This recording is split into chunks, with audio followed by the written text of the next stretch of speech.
Hello, everybody. Welcome back to another episode of the Christ and Cigars podcast. Today, we're going to be talking about the Book of Revelations. I know, we've been gone for a bit. Stop that. Stop that now. I told you I was going to do it every time. No. You were supposed to forgore. Uh, It's been too long, so you must have forgore. yeah, it has been a while, hasn't It's it? been, what's been happening? School. Yeah, what's been popping in your life, my guy? Well, Well, I need to get 105% on this final if I want to get an A in the class. So, no. I, No. but if I don't, I'll still get a B. So it's chilling. But church today, we're in Advent season, kind of almost. So it's like we got all the what are they called? All the songs are in Latin, so that's pretty cool. And I have no idea what they're saying, as I shouldn't. But Domus numeni. life's been stressful, man. I haven't been able to play Skyrim as much as I wanted to because school is bad. I haven't been able to play Skyrim. So Dude, that's all I want to do right now. I don't want to do this. I don't want to do my homework. I don't want to study. But we're here, so it's fine. How you been doing? I've been good. I just got a dog yesterday. Oh, Yeah. Yesterday feels like it was 3 days for me. I went to bed at like 12 o'clock, 1 o'clock on Friday. And I woke up on Saturday at 7. Got my oils changed, got my tires changed. Had to go back, let my dog out for a bit, go get another dog, come back, take care of that dog. She pooped in the house an hour into being there, and it was practically explosive diarrhea. And then I had to go play D&D, and then I actually forgot to put her in a kennel, so I had to go back and make sure to put her in a kennel so she didn't fight. Then I got there, then I got back at 8, and then I had to build 2 PCs, and then I got on, and it was already 12:30, and then I got to bed at 1, and I was like, dude, it's the longest day of my life. yeah. Sounds like you're having a lot of fun there, friend. Oh yeah, so much fun. Oh yeah, oh yeah. Oh yeah, so much fun. Well, I just want to start off because last time we talked about slavery, right? Yes. Yes, there was a thing that I neglected to mention.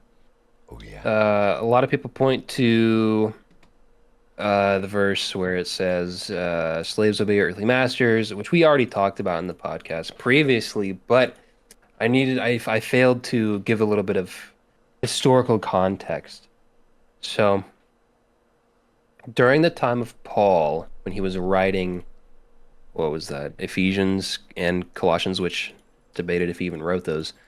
During that time period, he was fairly convinced that the eschaton, which is just the apocalypse or the end of the world, was imminent. He uses that phrasing several times throughout his writings to his in his epistles. So that is one of the reasons why he tells the slaves to just kind of hold on. Not only were there not a whole lot of options for negotiating for freedom with these slaves, but since he thought that Christ was coming back soon, that's the reason why he said that. He didn't say that to,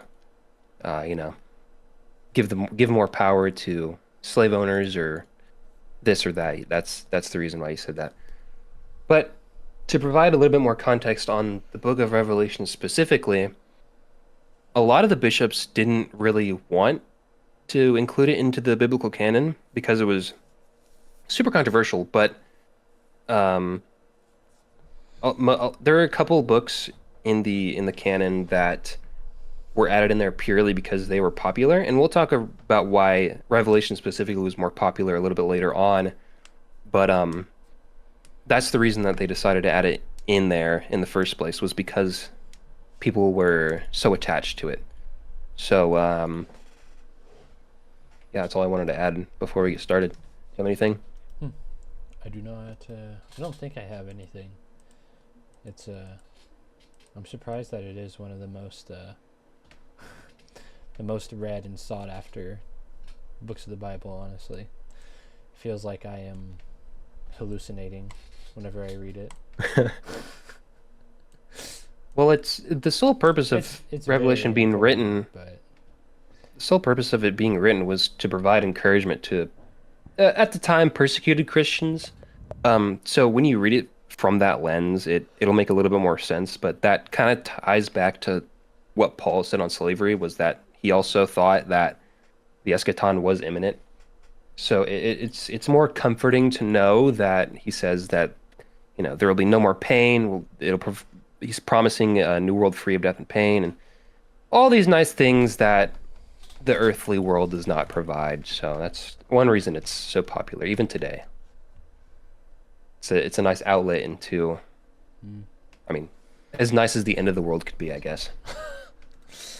It definitely does. It does provide comfort. I can say that much. I think, not to sit here and be like, oh, I'm so good at this, but I do find comfort in just the fact that Christ is my Lord. But having that there does bring comfort in another way, with everything that's going on now and everything going so south and going so poor. Every generation has felt like this as it's been shifting further and further away. So I can understand, like, hey, this is getting bad. This is going to happen, though, so it'll be okay. It provides another sense of it provides a sense of worldly comfort, in my opinion. Yeah, it's still doing its job, I think the spiritual comfort, thousands of years later. Yeah, I think I have good spiritual comfort in knowing that just Christ is Lord, but that does provide a sense of worldly comfort when we can't fully kill the worldly desires we have. Yeah, it provides a sense of comfort, and at least for me specifically, it's like, it's definitely not meant to scare you, but it's like, oh God, Christ is coming back soon. I need to get right now. Comma in between right and now. But yeah, just like it's the fact that the rapture could happen at any moment really motivates a person to do better. Yep. In their life, spiritual life. You never know when those horns are going to go off and you get pulled to heaven and your friend doesn't. Yeah. It's brutal. I think that's one of the hardest things for me to grapple with, because I'm not always the best at trying to convince people to give their life to Christ. So, like, when I think about that, I'm like, dang. And that's why we started the podcast. It could happen tomorrow, and I would not have told my friends that they should give their lives to Christ when they're atheists. And are you able to hear that through my mic? I heard something. What was that? Oh my gosh, my upstairs neighbor is screaming and beating on his desk. Oh, he must have lost a match of Valorant, bro. He must have, that. Man. Oh. Yeah. I'll tell you what he was saying after, but not gonna put that on the podcast. Oh my god. Oh, maybe he needs Christ in his life. Maybe I should go up there. Go tell him. Go spread the gospel in the name of the Father, Son, and Holy Spirit. All right, I'm out. Yeah. No, it at the same time it feels like I am betraying myself as well, because if you don't tell someone about everlasting life, like, how much do you have to hate that person? But also at the same time, I feel like sometimes we don't fully understand everything that's weighed upon us. And it's not necessarily so I don't feel that. It's because you don't feel the weight of exactly what his sacrifice means, and that's exactly what a relationship with God is. It's understanding his sacrifice more and more every day. That, and oh my gosh. Yeah. Some people are just there's a neighbor banging on your door. No, somebody's coming in. Some people are so like hostile that, I mean, you look back at the book of Exodus, their hearts are hardened. Give me 1 second. You're afraid to talk to some people because they're hostile towards it, or because people have hurt them. Yeah. You have to come at it with a angle of like, you got to take your time. You got to lead by example. Make them ask the question. That seems to that seems like a common theme with people that I talk to is like, oh, well, the church hurt me. Okay, well, That's not God. uh, yeah, no, it's so at that point there's nothing that you can say right there that's going to change their mind, but you have to like get to know them and then lead by example, like I said, and then it's just a whole ordeal. Yeah. And If that's you the can reason why have we them, created. yeah, if you can have them be curious about you, it helps a lot. Like Mhm. about why you do things, especially. Because coming at somebody who has their hearts hardened like that often has the opposite effect of what you're trying to do. They're going to be dismissive, Yep. and they're not going to want to listen to you. Yep. And you could say a bunch of things, but it's just in one ear and out the next. And I think playing the slow game has its benefit, but there's also that looming um, fact of that it could just happen at any time, and you're just like Yep. GG's, I guess. I don't know. GG Nori. Yeah. GG go next. But as was trying to say 3 times now, that's the reason why we created this was so that Man. because this is the best way Do you that want me to cut you off again? we, yeah, it's the best way we found to spread the message without coming off as too like pushy, I guess is the word I would use for that. Yeah. There has to be a willingness to learn. Yes. That's why it's really easy if you have them ask questions. But we're supposed to be talking about Revelations today. But I just ended up yapping and took us away to somewhere else. Do you want to go ahead and start out, or do we want to talk about the timeline of the second coming? Now, talk about the timeline first because I have some stuff to add on to that. That's Okay. contextual. So, pertaining to the Book of Revelations, there's a lot in the signs of the second coming.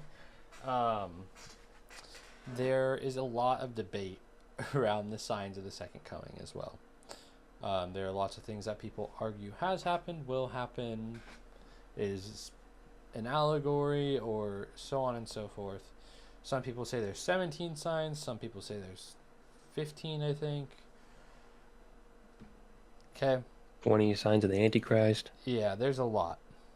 So we'll just go over some basic ones and skim through some and cover the ones that are in Revelations today. So there are our first few, which are just scattered throughout the Bible. Some of them being in Isaiah, some of them being in Daniel. Three of those actually are that the world will be at war, Christians will be persecuted, and there will be lots of false prophets. And these are just talking about things that'll happen before the end times. Christians will, over time, be killed for their faith, but that's not what the Christians will be persecuted talks about.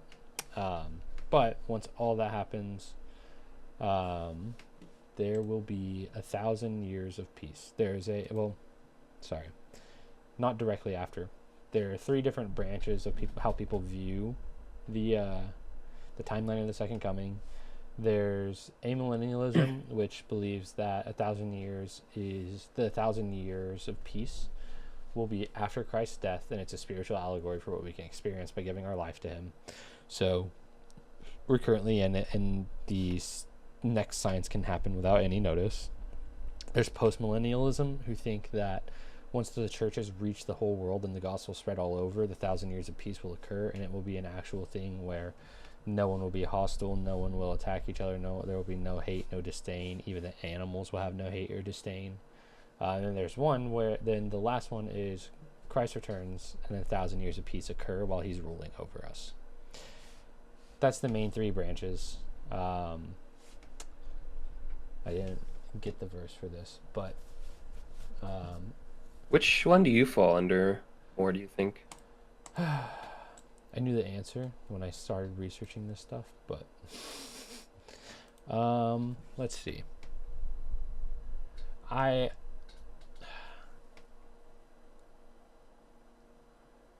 really do. I don't think that I don't think that it's an allegory. That much I will say. I don't fall under amillennialism. I think it could be postmillennialism, because There is a verse that speaks about the second coming will occur after the gospel is spread throughout all the land, once all tongues preach the name of Christ. But that's my only thing for that. And then I do believe it's completely possible for it to be Christ returns and 1,000 years of peace occur. I personally tilt a bit more to Christ will be here, leading us like his sheep while the 1,000 years of peace occur. I think the Bible talks a lot about peace occurring due to a shepherd, and I think we will have a shepherd there for the 1,000 years of peace. Mm-hmm. But that's how I see that. Do you have one you fall into? No idea. No idea. I'm just waiting for the rapture at this point, man. Yeah. When do you think the rapture will be? Do you think it's gonna occur? It's a good question. Okay, nobody will know the time except for the Father, but I it would just mean be I mean in the timeline. So oh, yeah. well, I was So gonna say 2020, like 34 or something, but okay. Yeah. So I mean like there's a part in Revelation where you'll probably talk more on this. Satan is locked up. The Antichrist is revealed. 3 of the 7 kings are taken over, with the Antichrist being one of them. And there will be the 7 years of tribulation. And the 7 years of tribulation is, I don't know why I have that before. The Antichrist will rise from the dead, and then it'll be 7 years of tribulation with Israel. And then in this, he'll claim himself to be God. The beast of the earth will bring worship to the Antichrist. There will be the mark of the beast. There will be disallowment of buying or selling without the mark of the beast. And then after that will be Armageddon. So during those 7 years of tribulation, there is 3 groups again. One who believes the rapture will occur at the beginning of the 7 years of tribulation. One that believes that the rapture will occur directly in the middle. And one that believes it'll occur at the end as it's all a test. probably at the end. Yeah. You think you'll have to live under the Antichrist persecuting Christians the whole time? I agree. I don't think it's going to be that easy. I think staying through with your faith, and I'm gonna be real honest. This isn't me like prophesying or any stuff like that. I believe that a large portion of the Christians will die during the 7 years of tribulation, and we won't get raptured, but we'll meet with our Maker by keeping our faith in the face of death. I think a lot of us will meet God early and not at the end when we get raptured. Become martyrs, which, by the way, is just the Greek word for witness, which is why it's spelled so funny. But fun fact over. Martyr. So we'll be witnesses to God in the very end. It's definitely a lot going on in it, but the ones that I believe were in Revelations, because I read Revelations and I figured that a lot of people would want to hear more about the second coming timeline, which was why I read Revelations, was more to think about the second coming, and that's the lens I read it through at first.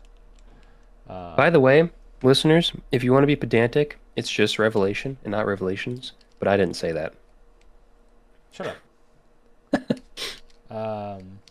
But yeah, I think the main ones were in those 7 years of tribulation is where they are in 7 years of tribulation. Yeah, is where they are in Revelation.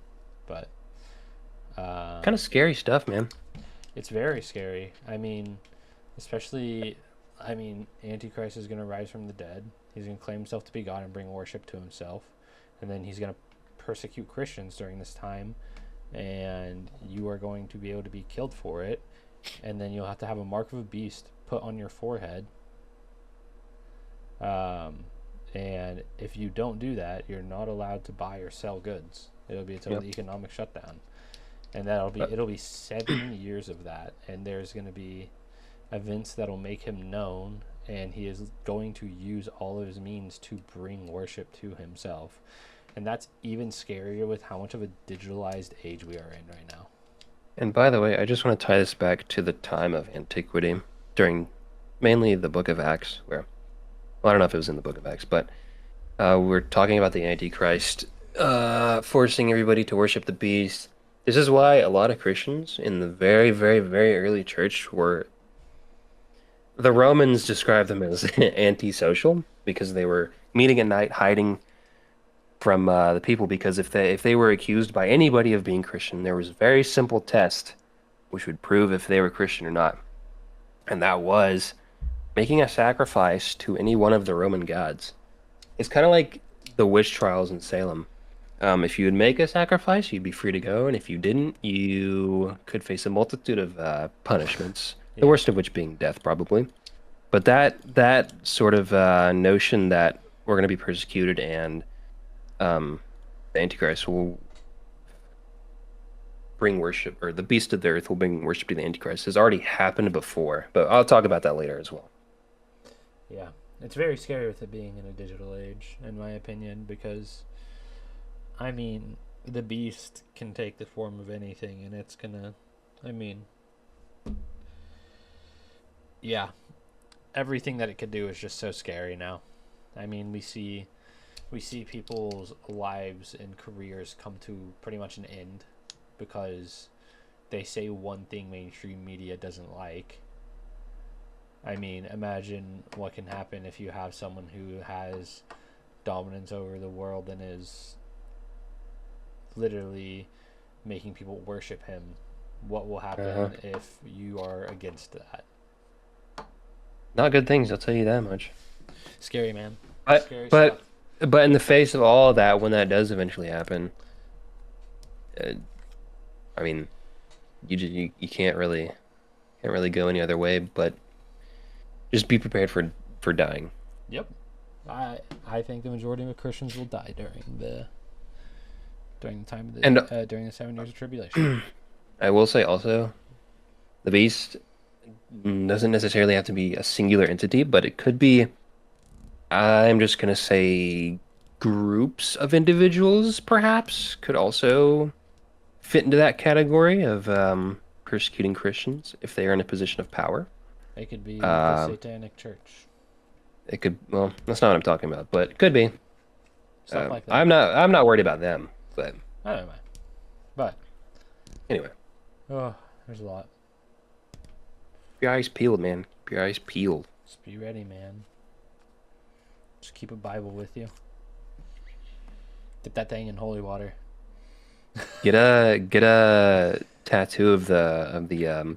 Crown of thorns on your arm. Yeah, so that way Yeah. they know. That way you could be the first to go. Yeah, dude. Okay, so did you go through all your Yeah, yeah. What else did you want to add? all your signs? That's all your signs that you're going to talk about. Yeah, I just went through all of them. I figured you would want to expand upon the ones in Revelation because you said you wanted to. I mean, I just wanted to go through a brief timeline and mainly describe what went Yeah. on in Revelations, and that's what I did. Yeah. Yeah, yeah, Okay, yeah, so yeah. I'm gonna. Well, all right. All right. I'm gonna talk about Ball left. the contextual history behind Oh yeah. the writings of Revelation and what it meant to them at the time. Mm-hmm. So, Revelation was written by John of Patmos, not John the Baptist, because I don't know how you can write with your head cut off, not John the Presbyter, not John the Evangelist, but John of Patmos, because he was exiled because of his faith to Patmos, where he received visions, which is what he wrote down in the book of Revelation. And it fulfills the typical purpose of apocalyptic literature at the time, which there were many of. There was a much apocalyptic literature, but this one is specific to Christianity. And I already talked about how the primary goal of this writing was to provide encouragement to persecuted Christians, and that still applies to today. So it accomplishes this goal by urging Christians, which we talked about earlier, urging Christians to endure and remain faithful in the face of persecution, reassuring us that it will all be over soon and then that in the end we win, promising rewards for those persecuted, and deserved punishments for the persecutors, and promising a new world free of death and pain, which would ultimately be heaven. No. So you were talking about the beast, the mark of the beast, the Antichrist earlier. So I'm gonna break down exactly what he meant when he was writing this stuff down at the time. Uh, so there's symbolism of the dragon we see um, in the book of Revelation. So it says, the dragon was angry with a woman and went off to wage war on her children who hold fast to God. So the dragon ultimately wages war against Christians, we know that. But the identity of the dragon is ultimately the devil and Satan. And we know this because Revelation tells us in 12:17 and 12:19. So we know that the dragon is Satan. Now let's talk about how the first beast ties into the dragon. The first beast is mentioned in Revelation 13, verse 1 through 8, who receives power and a throne from the dragon. Very interesting. He has authority over every tribe and people and language, and he wages war on Christians and conquers them. Keep that in mind for later. This calls for a mind that has wisdom. So what he's basically saying that is that if you're wise, you should understand this clue. During the time that this was written, anybody who would be reading this would ultimately know what he's talking about. So I'll provide an example after I say this next part, which is he describes the first beast as the 7 heads are 7 mountains on which the woman is seated. Also, there are 7 kings. So ultimately, he's talking about Rome and the Roman Empire being the first beast. And the way that they understood what he was talking about was kind of the same way as if, hey, Jacob, what is the Big Apple? You would know that I'm talking about, New York. The people of the time knew that the city of Rome was built around the 7 mountains. But that's the first beast. So the second beast is mentioned in Revelation 13:11 through 12. So it says, then I saw another beast that rose out of the earth. It had 2 horns like a lamb, and it spoke like a dragon. It exercises all of the authority of the first beast on its behalf, and it makes the earth and all of its inhabitants worship the first beast. So worshiping the Roman Empire.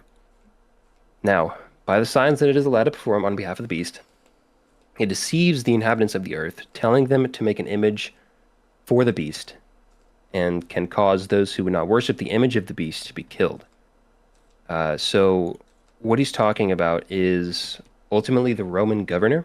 When he says that they have the power to kill anybody that basically doesn't worship the Roman gods, this is what I was talking about earlier when I said that they would hunt, or this is how they would identify Christians, was by making them offer a sacrifice to their gods.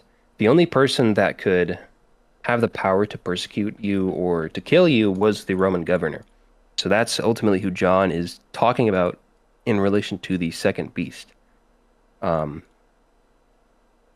when we're talking about the number of the beast, we often hear the phrase, we look out for 666.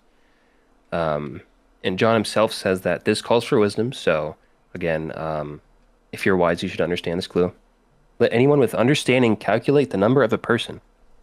It is 666. And he's referring to the ancient practice of gematria, which is assigning numerical values to the letters of the Hebrew alphabet to interpret religious texts at the time. So if you take a look at all of the letters in Nero's name, they add up to 666, who was the Roman emperor at that time, who was persecuting Christians quite viciously. He's recognized today as like probably the worst Roman emperor. He was the to ever one exist. who blamed the fires of Rome on Christians to persecute them. So when the Great Fire of Rome broke out, it's very often theorized that he did it, but as soon as it got over with, he blamed the Christians to persecute them and make them take the fall. Exactly. Quite suspiciously at the same time that he wanted to rebuild something as well. So he also I wonder who did that. There's also a funny myth that he played the fiddle or the accordion on the walls while it was burning, but there is... That's just straight up evil, bro. There's another one that he killed his mother, actually. So Agrippina the Younger, there were multiple attempts to assassinate her that failed, and then he just sent assassins to murder her. Seems like a pretty swell guy. So you could see why he was warning people in these texts to watch out for Nero, using that Gematria system. And that's basically all the things, all the pieces of context that tie back into the what you were talking about earlier that I have. Yep. So now you know what the first, second, and third beasts are, according to biblical scholars, not me. Any thoughts? No, I yeah, I think that covers about all of it. Just I mean, there's all this bad stuff, but again, evil does not enter the world through God. We have to understand that we are not sitting here and saying, "Oh, this bad stuff is going to happen to you. You're going to die. You're going to be tested in your faith." No, we are saying the world is evil. Christ is good. Put your faith in him and you'll be able to experience endless bliss in life with him. That's it. That's the entire point of Revelation. And I think a lot of people, especially right now, put way too much emphasis on the Antichrist. I actually think that that's a grave mistake that we're making. We need to pay less attention to the Antichrist and more attention to God himself. Mm-hmm. But I want to also mention that in John, he talks about there being, actually, I'm just gonna read this. So, John 2 verse 18 through 19 says, "Children, it is the last hour," which just means the end of this age, which just means the eschaton. "And as you just heard, that the Antichrist is coming, he describes this as the one who will oppose Christ and attempt to replace him." That's basically the description of the Antichrist. It's a little more nuanced than that, but even now, many antichrists, meaning plural, false teachers have appeared, which confirms our beliefs that it is indeed the last hour. I'm actually going to stop there because I don't want to forget this, but when we talk about God coming back, and we look at these passages that were written by these authors during this time period specifically, they all believe that the eschaton is imminent, which means it's going to happen before the next generation passes. So, where's God? And I think that question of why hasn't he come back might be the hardest question, at least for me, to answer, because it sure seems like everybody else who was writing these epistles and writing these letters, it made it seem like they thought that he was going to come back very soon. Well, I can say this: we have 2,000 years of experience of people seeing their generations become more and more progressive in a sense. Traditions being thrown away, emphasis being taken off, stuff degrading, going downhill. This has happened for 2,000 years. Almost, and we can see it through our literature. Everyone thinks the second coming is coming soon because it's just getting so bad in their mind, and it continues to keep getting just as bad through every generation. So I will never be able to say like, hey, this is when he's coming, because it's getting just as bad as it was in the last generation. And Yeah. I mean, yeah. So this was also a problem for those people in Thessalonica, which was what you know as the occasional letter written by Paul to the title is just Thessalonians, but the main problem in Thessalonica is that people are dying. Things are not good. Things are not going very well. So people are concerned that, this second coming is going to happen soon, right? It's going to happen, right? But I think we'll find the answer in First Thessalonians verse 5:2, which I'm going to pull up right now. Let's see what it says. For you know very well that the day of the Lord will come like a thief in the night. While people are saying peace and safety, destruction will come on them suddenly as labor pains on a pregnant woman, and they will not escape. So they think that it's going to happen soon, but they also don't know. Yeah. Um, I think. which is why we're saying to get right with God, because we don't know when it's going to happen. Even though things are looking as bad as they are, and it should happen soon. That's what we all think. Yeah. But we don't know. We just don't know. I think the way we should view if the second coming is happening is we want the second coming to come, but it's not. But we never know when it will, so we shouldn't say it's coming soon. We should say I don't know when it's coming. Yeah, never say it's coming soon. Even if it does, like, it doesn't do anybody any good. Even if it really feels like it, I mean, we all want it to come so we can get out of the mess we're in. And the only way to get out of the mess we're in is to make yourself right with God, because if God comes back and you're not right with him, it's not going to be solved either way. And then if you get right with him now, he will still bless your life, and he'll help you solve the things that are going on in your life right now. He may not fix it for everyone or in everything, but he will fix it for you. And when he does come, then he'll fix it for the rest of the people. But no matter what, if you don't get right with him, it's not going to get fixed. And it's going to get fixed if you get right with him. Well, I think an important thing to note is that there is nothing to lose and everything to gain by getting right. But at the same time, it's easily going to be the hardest thing you'll ever do in your entire life, because you'll never be able to live up to the expectations that they're setting out for us to do. You'll never be able to live in peace either again. Yeah, no, you'll always, everything you do is, I've never been more aware of me being a terrible person than these past like 2 years. Which is why I think it's funny when people think, "Oh, you're Christian, you must think you're so much better than every." No, dude. No, people. It's the exact opposite. Christian. Yeah. I'm scum. Like, what do you mean? I'm literally the worst person imaginable. But there's still hope. Because James says. But that's not the standard. Because. Oh, what? Because James says, if you work really hard, you can get into heaven, right? Dude, how'd you know?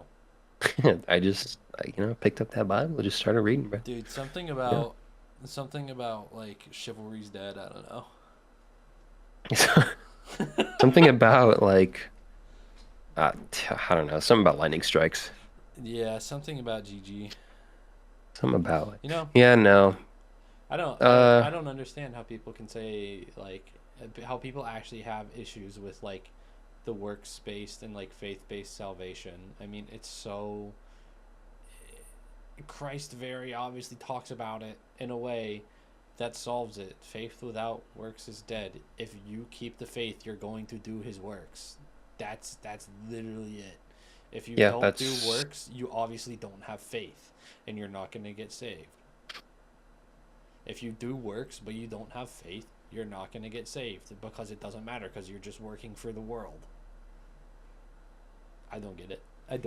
Yeah, I mean, even like they'll come up with like the arguments for, who was it, Paul, that said it was just by faith alone, right? It wasn't Peter, it was Paul. It is by faith alone, because if you hold on. You have faith, you're going to do the works. But that's ultimately what the two, Paul and James agree on, is that if you have faith, good works will follow. But if you don't, then it all just comes back full circle. If you we need to stop arguing about it. Yeah. Another episode. No, there's no episode to be made because there's nothing to argue about. Everybody agrees, right? Yeah. I'm just saying, this is the Revelation episode. Moral of the story. Not the there is hope. Strike. GG James episode. There's hope, and there's nothing that you can do about it except for what you're supposed to like get baptized if you can. Give your life to Christ. Yeah, do that. Yeah. Most importantly. Yeah. Yeah. Jump him, yeah. Jump on, yeah. Du krävs faktiskt en häftigt. Ola. Hola. Is that it? I think that's it. Alrighty then. All right, Well, you got the outro. well, everybody, this has been another episode of the Christ and Cigars podcast. If you like the podcast, make sure to follow and subscribe wherever you listen. And bye. Hopefully there will be a next time before the rapture. So hope to see you again soon. Yeah, bye.